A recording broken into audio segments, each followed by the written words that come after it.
Merci à vous. La lumière étant rallumée, je suis très heureux d'accueillir, dans le cadre de l'université et du musée Granet, Pierre Pinoncelli et Marc-Édouard Nappe.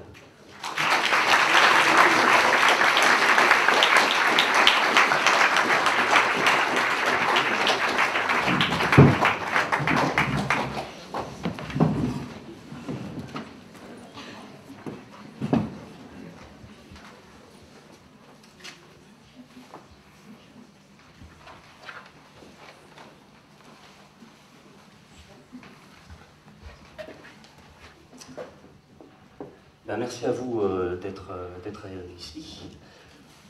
Donc on va commencer en disant que Marcel Duchamp, on pourrait, disons, dire qu'il a deux facettes. Une facette de la dérision et de l'humour, et puis une facette aussi liée à une certaine indépendance et une certaine liberté. Alors, Pierre Pinoncelli, vous êtes l'auteur de nombreux happenings provoquants, gigantesques, et vous revendiquez souvent cet humour dans vos œuvres. Est-ce que vous vous sentez vraiment en lien avec cette dérision qui marquait Marcel Duchamp? J'imagine que oui, mais approfondir un petit peu la chose en nous expliquant en quoi vous vous basez d'une façon duchampienne sur cette dérision pour pouvoir réaliser vos œuvres à votre façon, c'est-à-dire des performances. Oui, ok. Oui, bon, Duchamp, avec Duchamp, ça a commencé à New York, parce que j'étais à New York. Donc j'ai rencontré Duchamp et j'ai surtout fait cet hommage à Yves Klein. C'était le vernissage de l'année à New York et j'ai apparu avec la tête toute en bleu et Viva Yves Klein écrit sur le front, et le lendemain j'avais ma photo sur tous les journaux de New York. Donc j'ai accompli ce que Warhol avait dit, que j'ai eu mon quart d'heure, ça a été un peu plus long, de gloire à New York. Et donc après je suis rentré à Nice et c'est là que j'ai commencé, disons, j'ai un peu abandonné la peinture et c'est là que j'ai fait quelques happenings justement un peu dérisoires, et donc je peux en citer quelques-uns. Et avec la permission de Marc-Édouard, là, hein. Donc j'ai fait ce qui s'appelle Le Père Noël est une ordure, c'est-à-dire que le 24 décembre au soir, bien avant le film du Splendide, hein, donc 24 ça sur le trottoir, on a vu un Père Noël qui a commencé à casser ses jouets, c'est-à-dire qu'il y avait un tambour, il est monté dessus, crac, il a posé sa hotte, et puis donc les soldats de plomb, crac, les poupées, crac, enfin tout ce qu'il y avait. Bon, les enfants ont commencé à pleurer en disant « Père Noël, maman, Père Noël casse tous nos jouets !» Alors donc les gens ont commencé à moins rire, et puis finalement j'ai sorti un dernier soldat américain. Alors les gens se sont mis à crier « Il faut sauver le soldat Ryan !» Et donc là, ils m'ont tous sauté dessus et ils ont voulu me lyncher. Et j'ai mis, comme on dit, pas ma soutane, ma robe rouge entre les dents. Père Noël, c'était moi, et je me suis enfui. Bon, après, j'ai attaqué Malraux. Malraux qui était descendu de sa voiture là, avec sa grande cape de vampire là, de série B. Et donc je l'ai badigeonné de rouge, et lui il m'a arraché donc, mon pistolet à eau, et disons, il m'a badigeonné de rouge. Et le lendemain, dans le Canard enchaîné, il y avait écrit que j'avais rendu à Malraux les couleurs de sa jeunesse. Bon, c'était beau. Après, bon, il y a eu le hold-up, j'ai attaqué la Société Générale avec un canoncier, bon, en disant bande de connards, haut les mains, c'est un hold-up. Bon, tout le monde avait les mains. J'ai tiré une fois dans le toit, et après j'ai braqué pour, comme a dit Sébastien, ça devait être 1 franc, mais pour 10 €. Bon, après, il y a eu le procès, j'ai été attaqué comme port d'armes prohibé, vol avec armes, parce que pour 10 francs. Et donc je suis arrivé au tribunal avec mon pyjama, et j'ai dit simplement que j'allais faire un acte, que je priais le tribunal de ne pas prendre comme une injure. Et donc j'ai enlevé mon imperméable, et dessous j'étais venu au tribunal avec l'habit rayé des camps de la mort, et avec l'étoile jaune sur la poitrine.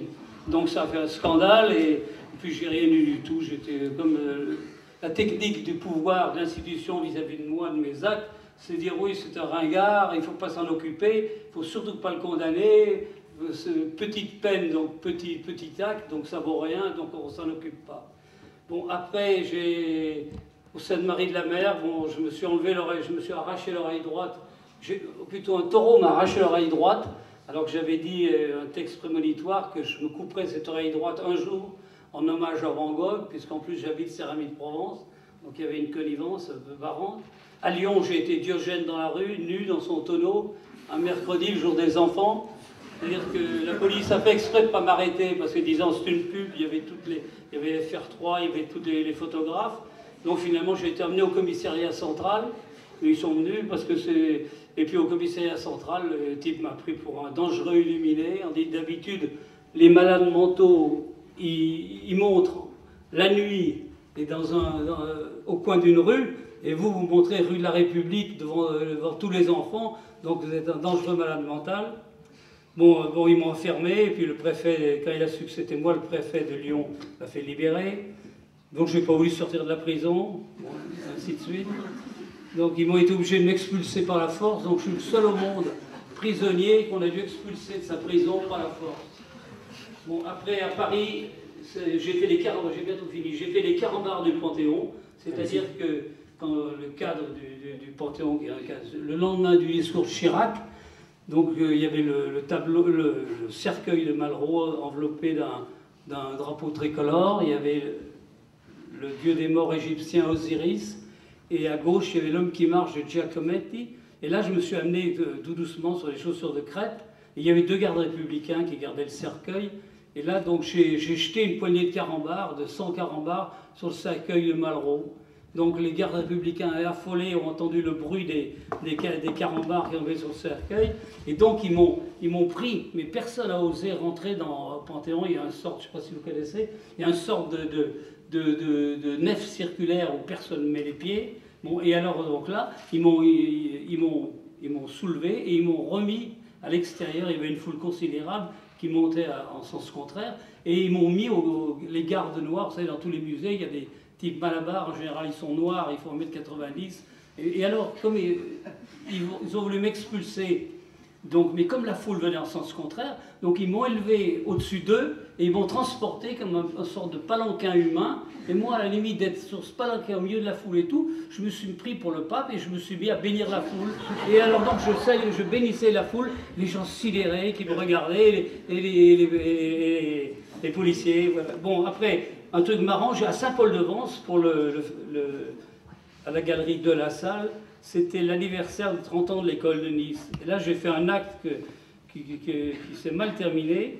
C'est-à-dire que j'ai fait le discours de Jean Moulin, pour l'introduction de Jean Moulin au Panthéon par Malraux, avec l'accent de Marseille. Donc ça a donné ceci. Alors les gens, au début, ont été médusés, puis après, ils ont commencé à vouloir me taper dessus, me cracher dessus, ça a été horrible. Donc ça a donné « Entre ici, Jean Moulin !» Et puis j'ai parlé de la baignoire et tout ça, et les gens stupéfaits. Bon, après, à Lyon, bon, j'ai fait c'est à la Biennale de Lyon, à la chambre des parents de Louise Bourgeois. Je me suis étendu sur le lit rouge, j'ai enlevé le train électrique, et j'ai su que... Ok.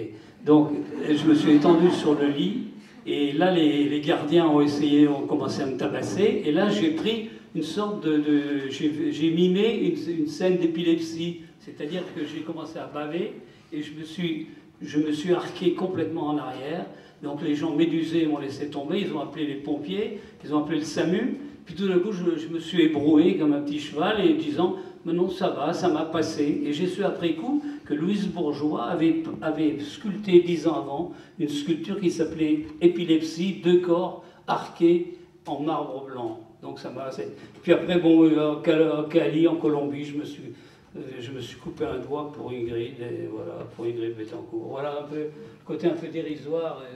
On voit avec les réactions du public qui rit, quoi. Donc on voit qu'on est dans l'humour et dans la dérision. C'est votre côté donc du Champien, voilà, humour et dérision. Absolument. Pour vous, Marquet d'Ornab, c'est plutôt le côté indépendance et liberté par rapport au milieu de l'art. Alors vous, précisément par rapport au milieu des lettres, puisque grâce à l'anti-édition, vous court-circuitez totalement le circuit éditorial classique. Déjà, si vous pouvez un petit peu nous parler de cette indépendance que vous avez, justement par rapport au milieu éditorial, et à savoir si elle est dans cette veine du Champienne que vous revendiquez, avant de parler de L'homme qui arrête d'écrire, et de ce que vous écrivez dedans sur Duchamp, bien sûr, qui bien entendu, aura beaucoup de portée ce soir. Non. On va parler de Duchamp plutôt.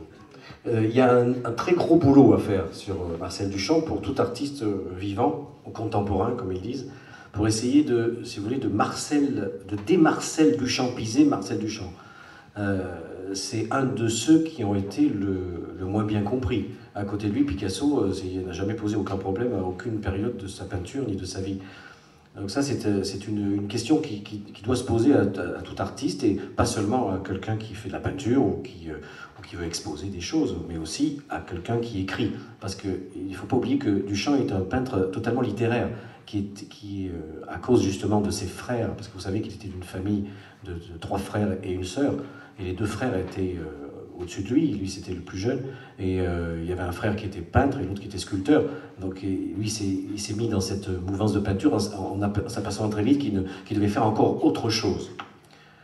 Il y a des milliards de problèmes qui surgissent dès qu'on parle de Duchamp. Même ce que je viens de dire, on peut le prolonger en disant, voilà, lui s'appelait Duchamp, son frère avait pris comme pseudonyme, trouvant sans doute que Duchamp était un nom très bête et de franchouillard normand, qui ne ferait pas très artiste. Il a décidé de s'appeler Villon, en hommage au poète Villon. Il s'appelle donc Villon. Et puis le 3e frère n'a pas osé prendre un autre pseudonyme, donc il a mis les 2, ça fait Duchamp-Villon, et il a fait la sculpture. Il est mort pendant la guerre de 14, et Duchamp a assuré et assumé le seul nom du père, qui s'appelle Duchamp, donc, qui était d'ailleurs un type remarquable, un grand bourgeois normand qui a eu cette idée merveilleuse de donner son héritage à ses enfants de son vivant, pour qu'ils puissent justement se lancer dans la vie et commencer à faire leurs œuvres respectives. Et Duchamp a gardé ce nom merveilleux qui s'appelle Marcel Duchamp. Peut-être aussi a-t-il été influencé par Raymond Roussel, qui est certainement son influence la plus majeure, même davantage que celle de ses frères peintres qui ont traîné dans le mouvement cubiste, on peut dire. Lui aussi a commencé par là. Pourquoi Roussel? Parce qu'il était allé aussi à une représentation d'une pièce de Roussel tirée d'un de ses livres, Impression d'Afrique, en 1912. Et ce qui lui plaisait surtout dans Roussel, à part les machineries magnifiques que décrit Roussel dans ses livres, et qui n'ont pas besoin d'être illustrées, et qui sont elles-mêmes déjà de la peinture littéraire, c'est qu'il disait, Roussel, c'est quelqu'un qui ne fera jamais école. Et c'est vrai, il n'y a pas eu d'imitateur réellement de Raymond Roussel. En revanche, il se trompait sur lui, Duchamp, en voulant prendre cette voie, car il y a eu beaucoup d'imitateurs, et trop d'imitateurs, et trop de gens qui se sont réclamés de Duchamp, et qui l'ont utilisé comme un logo, et pour dire, voilà, moi ce que je fais, c'est comme du Marcel Duchamp. Alors, l'exemple le plus récent, c'est celui d'aujourd'hui, vous voyez, c'est bien. J'ai lu ce matin dans le journal qu'à la FIAC à Paris, chez ces ploucs parisiens, ils ont fait un hommage à Marcel Duchamp pour remettre des prix. Vous savez, il y a un prix aujourd'hui Marcel Duchamp, ce qui est complètement aberrant qu'on puisse faire un prix Marcel Duchamp. Et là, il y a 6 lauréats du prix Marcel Duchamp qui font un hommage à Marcel Duchamp. Alors, là, par exemple, la lauréate de l'année, c'est une femme qui a mis une tente de cirque au milieu de la galerie, donc une installation, et c'est tout. C'est un hommage au cirque, et donc un hommage à Marcel Duchamp. Le problème, c'est que Marcel Duchamp ne fait pas des hommages au cirque. Il ne prend pas des éléments de la réalité pour rendre hommage à cette réalité, parce que c'est esthétique. Son grand ennemi, ce n'est pas l'art, c'est le goût. Il le disait lui-même, le goût de son époque. Et donc, de trouver ça esthétique. La jeune femme qui vient d'avoir le prix Marcel Duchamp, elle trouve ça beau. En effet, c'est beau, une tente de cirque. C'est très beau. Mais dans une galerie, c'est pas pour ça que ça deviendra une œuvre d'art ou une œuvre d'anti-art duchampienne. Justement, Duchamp, c'est un malentendu total, s'ingénier à ne pas choisir, sur le critère du goût et du beau et de l'esthétique, les premiers objets qu'il a choisis d'ériger en œuvre d'art. Voilà. Donc, ça, c'est une première façon de poser le problème.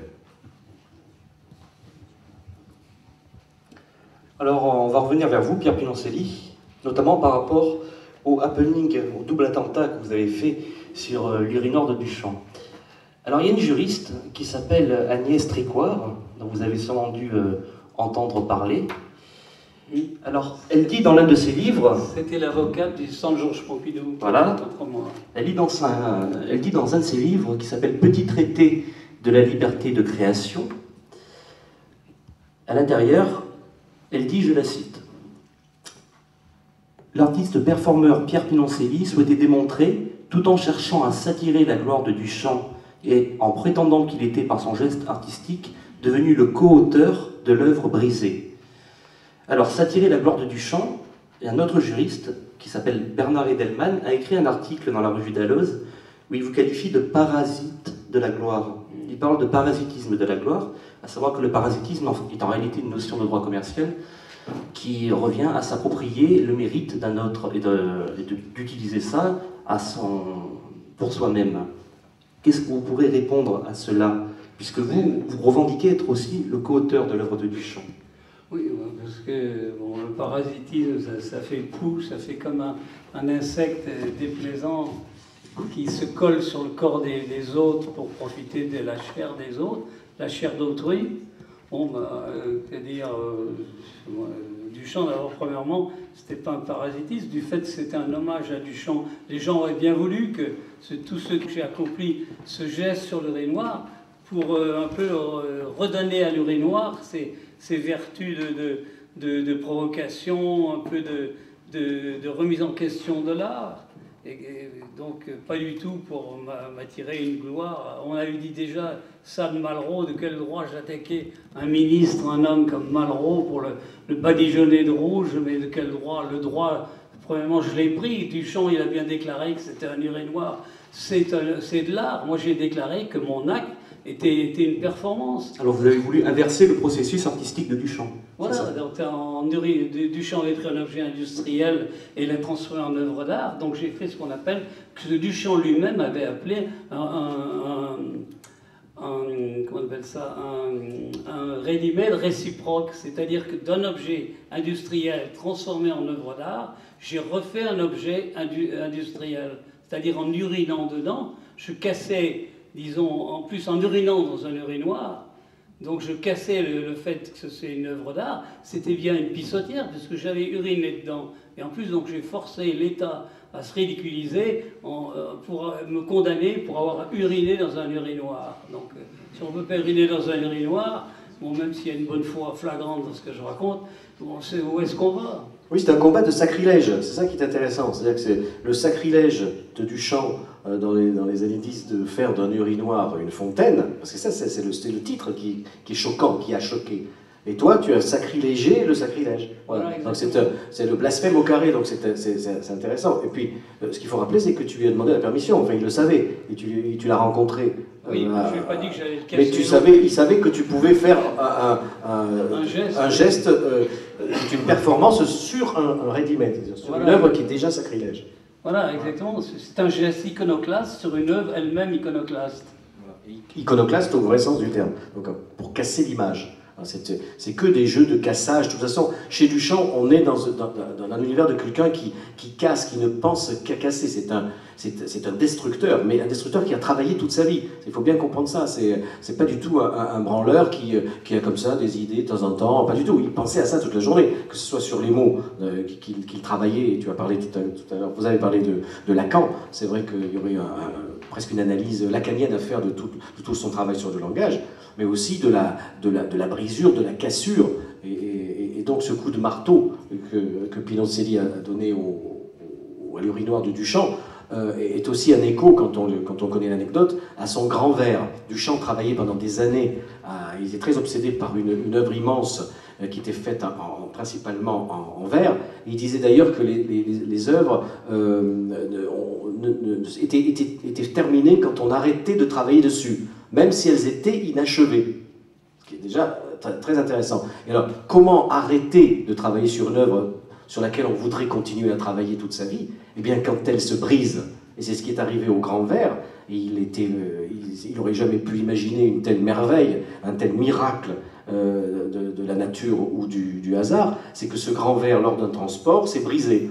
Et la brisure était tellement magnifique, le verre s'est brisé en laissant des traces arachnéennes sur toute sa surface, et ça donnait un sens supplémentaire à ce grand verre qui était toute une histoire. Il faudrait en parler pendant des heures sur une mariée mise à nu par ses célibataires même.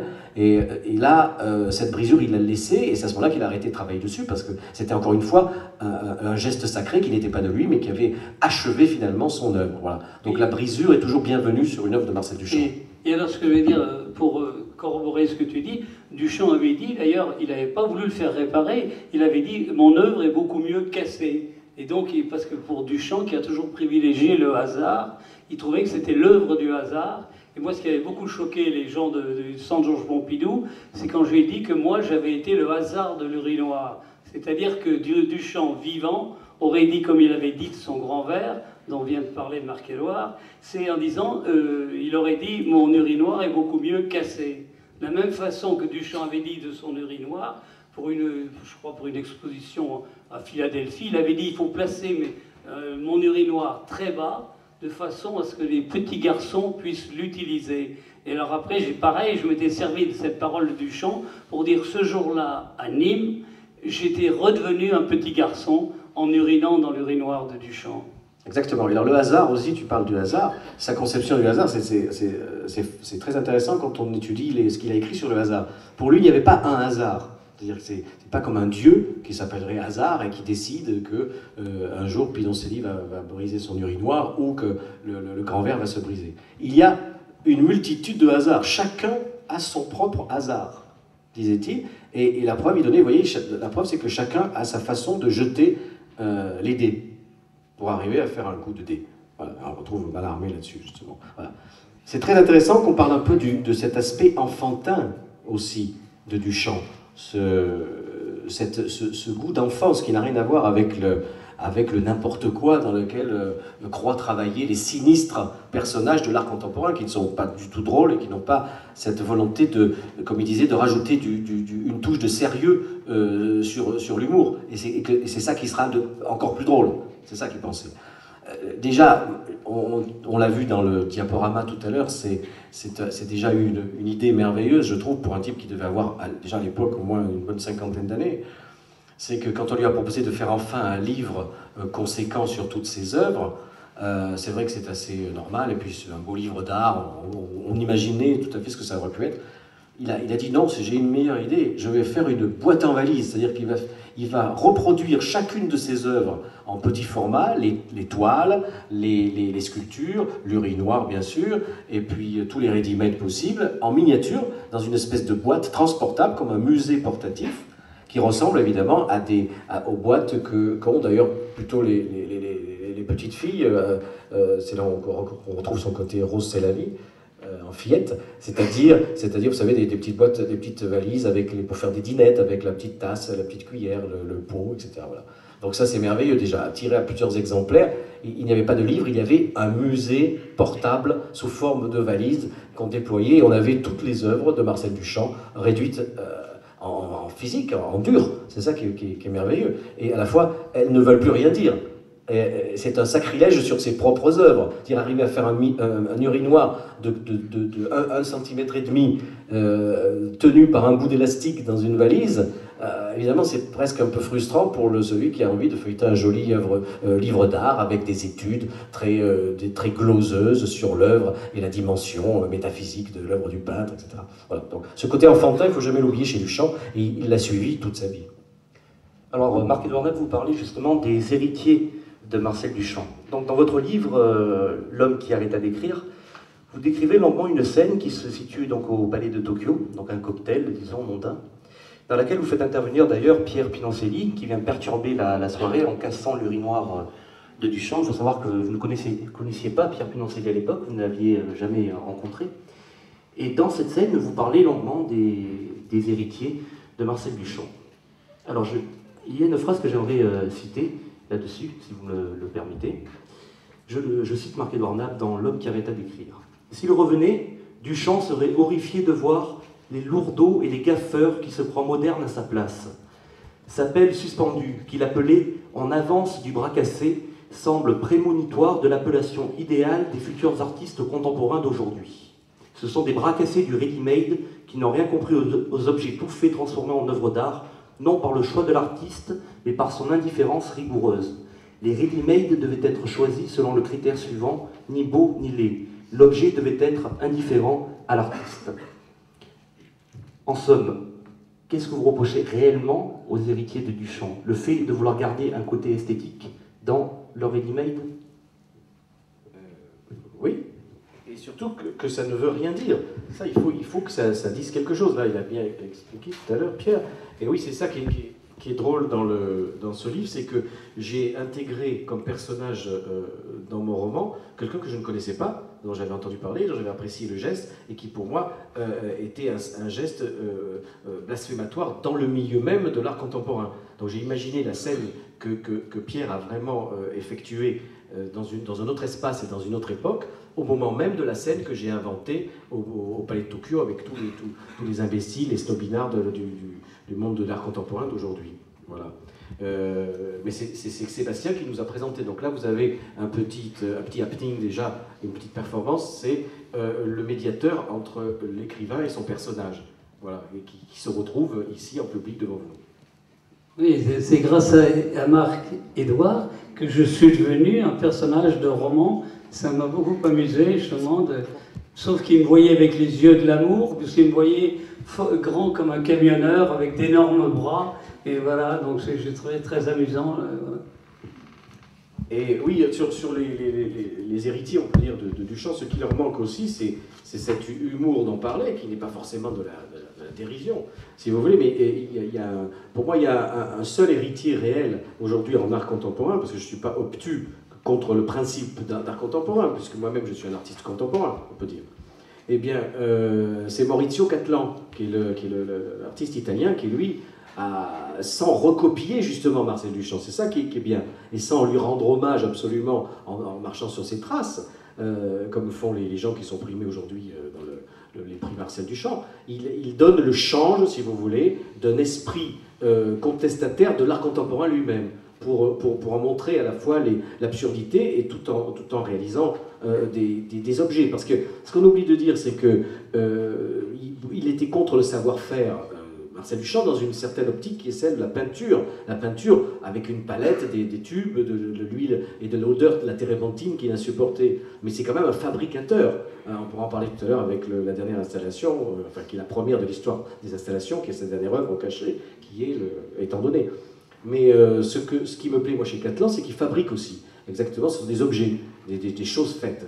Je ne sais pas si vous connaissez cette fameuse œuvre de Jean-Paul II, écrasée par une météorite, qui s'accroche à sa crosse par terre, au milieu des brisures de verre. Donc là, ce qui est fort là-dedans, c'est qu'on se dit, mais qu'est-ce qui a pu arriver? C'est-à-dire que, encore une fois, le hasard, ou Dieu, ou le Dieu des astres, projette juste une météorite sur le dos de Jean-Paul II pour l'écraser et traverse sa salle de bain papale pour l'écraser au sol. Vous voyez, donc il y a quelque chose évidemment de comique qui se rapproche du véritable humour, enfin en tout cas celui que je prône, qui va justement d'Alphonse Allais dont on parlait tout à l'heure, jusqu'au professeur Choron, qui a quelque chose de très duchampien, car les fiches bricolage et les objets trafiqués du professeur Choron ne sont pas sans rappeler les ready-made. Je lui en avais parlé, il ne savait même pas de qui je parlais, il s'en foutait complètement, il savait pas, pour lui il n'y avait qu'un Marcel, c'était mon père. Mais il y aurait beaucoup de choses à faire, parce que lui, ce qu'il faisait finalement Choron, ce sont des ready-made aidés. Il prend des objets tout faits et il rajoute quelque chose qui va en faire non pas une œuvre d'art, mais quelque chose de pratique. Donc il rajoute une râpe à fromage à un violon, et puis un bout de fromage de gruyère sur l'archet, et en jouant du violon, on râpe du fromage. Il prend un produit vaisselle, vous savez, triangulaire en plastique, il le vide, il le remplit de petits pois, il se l'accroche avec un lacet au cou, et ça fait une cravate à pois, du très bon effet. Donc voilà. Donc je pense que Cattelan est là-dedans. Il sort une revue qui est magnifiquement composée, maquettée merveilleusement, que m'a indiqué mon propre directeur artistique de l'anti-édition, qui s'appelle Toilet Paper.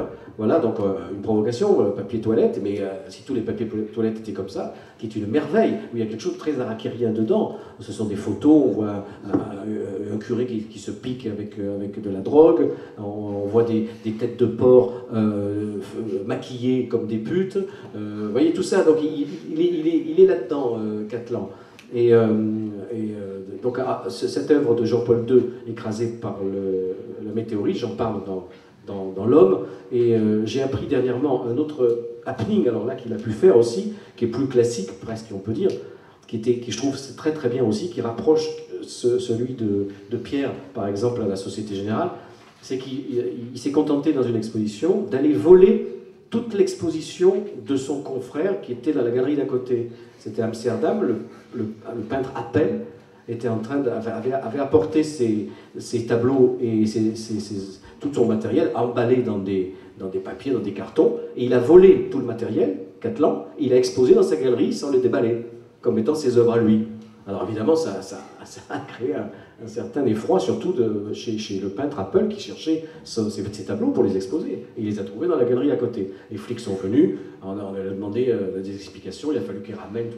Voilà, c'est ça. Donc c'est ça aussi Cattelan. Donc on peut aller sans limite, continuer après Duchamp sans faire absolument de la copie de Duchamp. Alors, il y a beaucoup de Duchamp dans vos ouvrages, Marc-Édouard Nappe. Déjà en 1986, dans Zigzag, vous écrivez un texte intitulé Noise douce à Marcel Duchamp, dans lequel vous reprochez à Marcel Duchamp, quelque part, d'être l'instigateur de tout un art contemporain totalement inutile. C'est bien ça?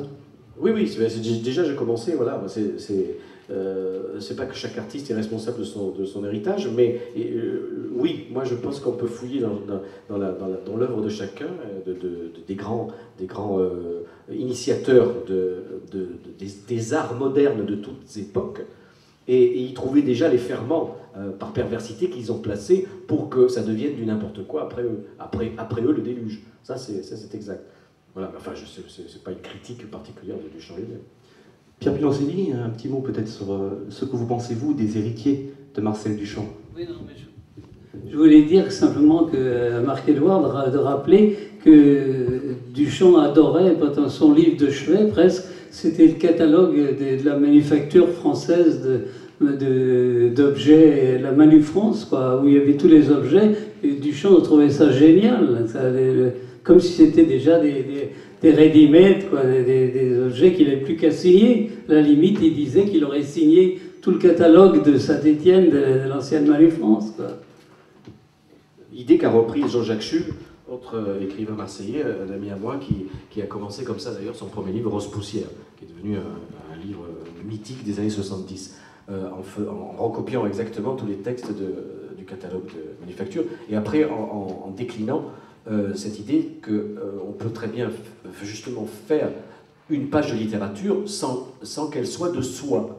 Alors c'est une expérience, évidemment, mais il faut savoir la choisir, c'est ça. Donc Schub sait le faire, c'est d'ailleurs issu pas seulement de Marcel Duchamp, mais aussi de Lautréamont, puisque vous savez que dans les Chants de Maldoror, quand on arrive sur des passages très lyriques sur les oiseaux, qu'on imagine écrits par Isidore Ducasse lui-même, grand poète, prosateur, ce sont en vérité des extraits de manuels d'ornithologie qu'il a découpés et qu'il place comme un collage, si vous voulez, au moment où on s'attend à un lyrisme personnel. Voilà. Donc tout ça, ce sont des interactions entre la littérature, la poésie, la peinture, la performance, qui sont capitales pour quelqu'un qui veut créer aujourd'hui. Alors j'ai un livre de vous, Marc-Édouard Nappe, entre les mains, qui s'appelle Petit rien sur presque tout, et qui était un livre entièrement écrit à la main. Tout à l'intérieur est écrit à la main, donc des phrases écrites à la main, donc le mot sexe reproduit plusieurs fois avec des calligraphies différentes. Et j'ai mis quelques marque-pages sur des phrases ou des citations, des objets, on va dire, écrits de votre main, qui sont directement en lien avec Marcel Duchamp. Par exemple, le goût nuit à l'art comme la croyance à la foi. Ou encore, allez-y. Ou encore, par exemple, vous reproduisez sur une page, directement, la signature Hermut 1917 de l'urinoir. Oui, ça c'est un livre expérimental aussi, construit par série. Il y a des séries de signatures, il y a des séries d'aphorismes. Et ce qui m'amusait, c'est justement de revenir au papier, de l'écrire à la main, avec une plume. Et à l'époque, comme ce n'était pas moi qui méditais, j'étais obligé d'accepter le code barre qui existait encore dans les éditions du Rocher, qui m'avait publié. Sinon, je m'en serais passé aujourd'hui. Si je le faisais aujourd'hui, je pourrais même me annuler aussi le code barre. Oui, c'est cette signature. Oui, je faisais beaucoup de signatures, d'imitation de signatures.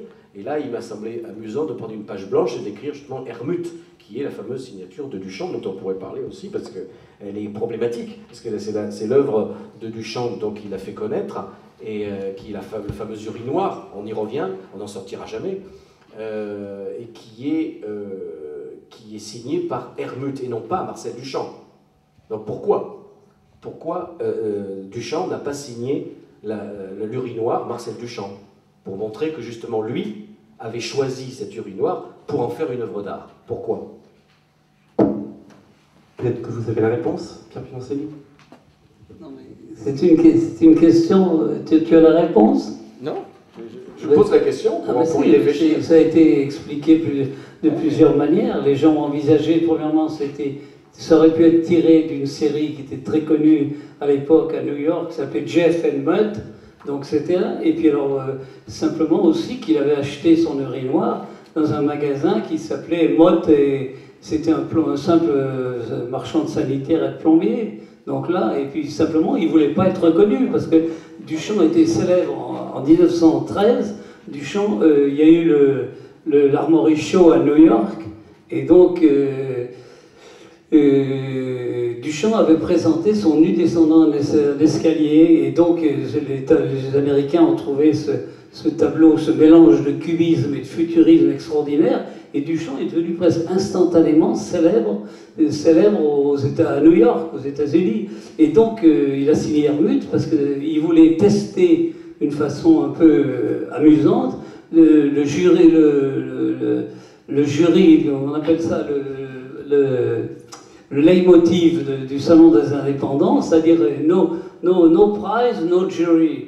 Voilà, c'est-à-dire pas de prix, pas de jury. C'est-à-dire que n'importe qui donnait $6 pouvait présenter une œuvre. Donc c'est pour ça qu'il y avait 5000 œuvres. Chacun pouvait être un artiste en mettant $6. On prenait sans regarder son œuvre. Et donc il a signé Hermut pour tester la valeur de ce symbole. Et en fait, le symbole son urinoir a été refusé. Donc il n'est jamais apparu. Et simplement, quand il y a eu une discussion entre les comités pas de jury, puisqu'il n'y en avait pas soi-disant, en disant qu'il y a eu une déclaration un peu officieuse, disant que cet objet est peut-être très agréable et très utile dans l'endroit où il est d'habitude, mais il n'a absolument rien à faire dans un musée. Et donc il l'avait caché, puis après il a disparu, il a été détruit, quoi. Mais voilà. Oui, et c'est aussi on parlait de son indépendance au début, et je pense que ça vient du fait qu'il a été refusé par le Salon des Indépendants. Alors il s'est dit, je vais être le plus indépendant, puisque je suis encore plus indépendant que les indépendants, puisque je suis refusé. Donc de ce refus, il a fait une indépendance royale, qui est un enseignement, et qui l'est aussi pour moi, d'appartenir à rien, à personne. C'est-à-dire qu'il n'a jamais été dada, il n'a jamais été surréaliste, il n'a jamais absolument refusé d'appartenir à tout groupe, et d'être récupéré par le moindre groupe. Donc il est un compagnon de voyage, par exemple, du surréalisme. Breton, qui était très sévère, comme vous savez, très rigide, a exclu beaucoup de gens, pour moins que ça, on va dire, par rapport à ce que se permettait Duchamp. Il a toujours gardé Duchamp comme une exception en continuant à le fréquenter, mais en acceptant et en tolérant son indépendance et son individualisme viscéral. Pour terminer juste sur la question de la signature, ça dépend des œuvres. Par exemple, un jour, il était dans un restaurant et il y avait un très mauvais tableau, nul, accroché au-dessus de lui, et avant de partir, il l'a signé. Marcel Duchamp. C'est-à-dire qu'il signe un tableau mauvais qui pourra peut-être être revendu comme étant une œuvre de Marcel Duchamp, parce qu'elle est en effet une œuvre de Marcel Duchamp. Mais il l'a signé. Donc, si vous voulez, c'est le contraire de Picasso, qui lui, dans un restaurant, faisait des dessins sur la nappe qu'il ne signait pas, tandis que Duchamp, lui, signe des dessins qui ne sont pas de lui. On va revenir peut-être justement sur Fontaine précisément, et sur l'idée que votre acte, par exemple, Pierre Pinoncelli, vous devenez du coup avec Duchamp co-auteur de l'œuvre. C'est une idée que vous avez donc, vous avez argumenté ça lors de votre procès. Est-ce que vous pouvez nous en dire un peu plus? Et après, j'aborderai quelques points juridiques là-dessus. C'est-à-dire que pour mon acte sur Duchamp, donc pour dire mes motivations, j'ai voulu redonner à l'objet ses vertus initiales de provocation, et j'ai voulu redonner à l'urinoir son innocence d'objet industriel dévié en œuvre d'art. Et j'ai voulu refonctionnaliser l'objet en ce pourquoi il avait été conçu, c'est-à-dire recevoir la bonne urine sans calcul et sans albumine des hommes de bonne volonté. Voilà.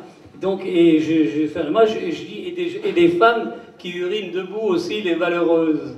Parce qu'il faut penser, même si l'objet n'est pas du tout aimé, parce que c'est un objet uniquement machiste, puisque en principe, seuls les hommes se servent d'un urinoir, quoi. Et moi, j'ai une pensée pour les femmes qui urinent debout. Comme j'ai vu à Tijuana, au Mexique, des femmes, et là, elles étaient très pauvres, dans la rue. C'est Tijuana, c'est une des villes frontières qui sont pires que Juarez. Et j'étais au Mexique à l'époque, et des femmes âgées, qui en pleine rue, mais c'était même pas des rues pavées, qui soulevaient leurs jupes, et qui urinaient au milieu de la rue, au milieu des chevaux, des voitures, et qui repartaient comme ça. C'est peut-être en souvenir d'elle et en hommage à elle que j'ai uriné un jour dans un urinoir. Et c'est peut-être que de la fabulation, hein, tout ça. Non, mais sur la question d'être co-auteur de l'œuvre... Co-auteur, parce que les gens ne m'ont pas pardonné, on dit que c'était pas possible. Moi, ce que je trouvais rigolo, c'est que j'ai trouvé que, bon, Duchamp et son œuvre, on ne revient pas là-dessus, et du moment que j'ai osé toucher à l'œuvre, mais l'hommage, c'était mon hommage. Donc, co-auteur, la preuve, c'est que j'ai sorti, au MAMA qui a fait l'acquisition de Nice, d'un de mes urinoirs, j'ai sorti une série d'urinoirs, disons en 100 exemplaires, mais qui se vendent 2500 €, mais pas 3 millions d'euros comme se vendent les 8 urinoirs de Duchamp. Donc j'ai voulu simplement faire, non pas brader l'œuvre, mais de faire une sorte d'œuvres pas chères. Et alors sur cette série à moi, donc j'ai laissé Hermut, mais il n'y avait pas appropriation de signature, puisque c'était déjà un pseudonyme. Donc là déjà, personne m'a attaqué sur le fait que j'avais le culot, enfin le culot ou l'inconscience, d'oser me servir d'une signature, même si c'était un pseudonyme, des plus célèbres du monde entier. Et Hermut, j'ai signé Hermut. Bon, à droite, j'ai signé Pinocelli. Au milieu de l'urinoir, à la bombe, il y a une flaque d'urine jaune, et puis il y a une cassure en travers sur l'urinoir. Donc c'est là, j'estime que, bon, co-auteur, alors ça, c'est mon urinoir à moi. Et derrière, il y a écrit 1 sur 100 en rouge, voilà. Mais co-auteur, mais j'ai été co-auteur, mais très peu de temps, puisque l'État, en faisant réparer l'urinoir, ce qui était une véritable insulte, à la limite, sans attendre même le jugement des procès, l'État a fait réparer l'urinoir. Ce qu'ils voulaient, ils étaient malades, le fait que cet urinoir ne soit pas intact comme avant. Donc, avant, quand j'étais même, disons, dans les commissariats de police, des choses comme ça, où entre nous, je suis sorti quand même du centre Georges Pompidou, les menottes dans le dos comme un criminel, ils m'ont fait passer des tests ADN comme un violeur, ils n'ont pas osé quand même, comme un malheureux, me faire passer des examens psychiatriques, vu ma renommée d'artiste performeur, mais j'ai eu un entretien psychologique avec une femme qui pendant 3 heures m'a interviewé pour des trucs comme ça, et tout juste ils m'ont pas dit dessiner dans le film là, de Hannibal Lecter, le cannibale, dessiner une montre pour voir comme je dessinais. Donc c'est pour dire, alors le fait d'être co-auteur, en faisant réparer l'urinoir, c'est une attaque au droit moral. Voilà, c'est ce que dit Emmanuel Pierrat, par exemple. Exactement. Puis Emmanuel Pierrat a pris mon parti. On dit en effet, l'État a détruit mon œuvre parce que en cassant un urinoir, donc, mais en cassant un urinoir, je n'ai pas touché au concept. Ce qui fait la valeur d'un urinoir, c'est le concept de l'urinoir. Bon, mais en fait, c'est pas parce qu'on casse la matérialisation d'un concept, c'est-à-dire son urinoir, son porte-bouteille et tout, qu'on touche au concept. On ne casse pas le concept en cassant une de ses réalisations. Donc le fait que, moi j'estime, et j'ai été co-auteur du fait que j'ai amené quelque chose en plus, Duchamp gardant son idée de ready-made, et moi j'ai amené la performance, le côté rigolo d'urine, je refonctionnalisais l'objet, le côté de double signature et le côté de la cassure. Donc voilà, et ça a été très mal pris en disant qu'on ne pouvait pas être co-auteur d'une œuvre comme ça. Donc du coup, ça amène la question, disons, du statut de l'œuvre d'art. Alors justement, en parlant de ça, Marc Edornab, lors de votre exposition à Aix-en-Provence cet été, vous avez dressé un panneau qui est, disons, une sorte de ornithorynque de l'art, je crois qu'on peut dire ça. Ça vous convient comme expression? Oui, par son statut, enfin, par les problèmes qu'il a posés. Moi, je l'ai fait d'une façon très spontanée. C'était pour secouer les Aixois qui ne venaient pas à mon exposition. Donc, j'ai trouvé dans la rue un panneau et je l'ai improvisé dans la galerie avec de l'encre rouge et noire. Et après, il a été décliné en flyer que mon directeur artistique a tiré à 5000 exemplaires et qu'on a distribué à la sortie des opéras. Je me souviens que Manuel Valls en a eu un entre les mains, par exemple. Et pour vous, c'est une œuvre d'art. C'est-à-dire que c'est la municipalité qui m'a fait comprendre que c'était une œuvre d'art, puisque je l'ai mis d'abord au milieu du cours Mirabeau pendant une journée et demie, et puis il a été tagué, alors là par des voyous juste qui ont simplement cru que c'était une publicité pour Paris et le PSG, et ils ont écrit en gros « Paris on t'encule », ça rajoutait une dimension au panneau, mais ça en enlevait le sens, parce que moi je suis très précis et très sourcilleux, peut-être trop d'ailleurs, sur le sens des choses. Donc je l'ai ramené dans la galerie avec mes amis et nous l'avons nettoyé, et nous l'avons remis dans la rue, il a été gardé par mes amis aussi, et puis finalement il a fallu l'enlever, la municipalité est venue en m'ordonnant de ranger ce panneau sous le prétexte, le premier, qui était que c'était un panneau publicitaire, qu'on n'a pas le droit de faire de la publicité pour une exposition dans la rue.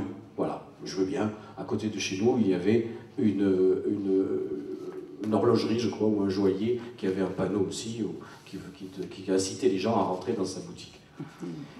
Donc j'ai dit d'accord, et puis dès qu'ils étaient partis, à peine les vélos des agents assermentés avaient disparu sur le cours Mirabeau, je l'ai remis bien sûr dehors, ça a recommencé, il a fallu que j'aille dans un bureau pour m'expliquer, j'ai demandé un rendez-vous avec la maire qui ne m'a pas été accordé, et donc j'ai obtempéré en mettant le panneau à l'intérieur de la galerie.